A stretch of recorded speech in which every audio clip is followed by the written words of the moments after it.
పద్మశాలీలకు ఏది సంక్షేమము అంటే ప్రభుత్వం ప్రవేశపెట్టే సంక్షేమ పథకాలలో ఎక్కడన్నా పద్మశాలి సమాజానికి చోటు ఉన్నదా? పద్మశాలి మిత్రారా, మీరందరూ బాగా ఆలోచించండి. పార్టీ జెండాలు పక్కన పెట్టండి, పద్మశాలి బిడ్డగా ఆలోచించండి.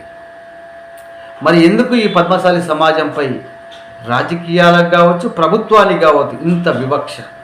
ఎన్నికలప్పుడు మాత్రం పద్మశాలి ఓట్లు కావాలి, కానీ అయిపోయిన తర్వాత పద్మశాలి మనకి రాకుండా వీళ్ళు రాజకీయాలకు, ప్రభుత్వానికి. అది గత ప్రభుత్వం కావచ్చు, ఈ ప్రభుత్వం కావచ్చు. ఇప్పుడు గత ప్రభుత్వం ప్రవేశపెట్టిన గొర్రెల కాడున్నామా, బర్రెల కాడున్నామా, చేపల కాడున్నామా, చిలకల కాడున్నామా? ఏడలేము. మరి ఇప్పుడు ఈ ప్రభుత్వం అందించే రుణమాఫీల కాడున్నామా? ఏడున్నాం చెప్పు పద్మశాలిలకు. ఏమనంటే నేతలకు ఇది చేస్తున్నాం, అది చేస్తున్నాం అంటారు. నేతలకు కూడా ఏం చేస్తలేరు. వాళ్ళు కష్టపడి వాళ్ళు కాయా కష్టం చేసిన పైసలే ఇస్తున్నారు. అది కూడా ఉర్రంగి ఇస్తున్నారు. ఒక్క 10-15 మంది యావంగా ఇస్తున్నారు.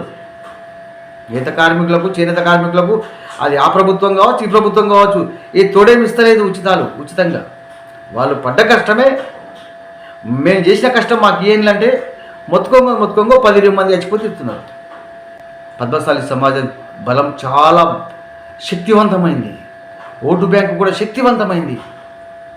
మనము నాకెందుకని చెల్లాచెదరైపోతున్నాం కాబట్టి రాజకీయాలు, ప్రభుత్వం మన పైన వివక్ష చూపిస్తుంది, మనం అణిచివేస్తుంది.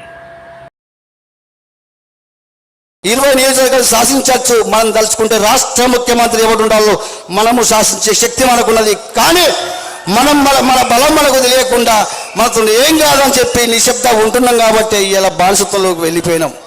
ఏమన్నా చేత కానీ దద్దాల మామ పౌరుషం లేదా మనకు? ఎంతకాలం బానిసలుగా బతుకుతాం?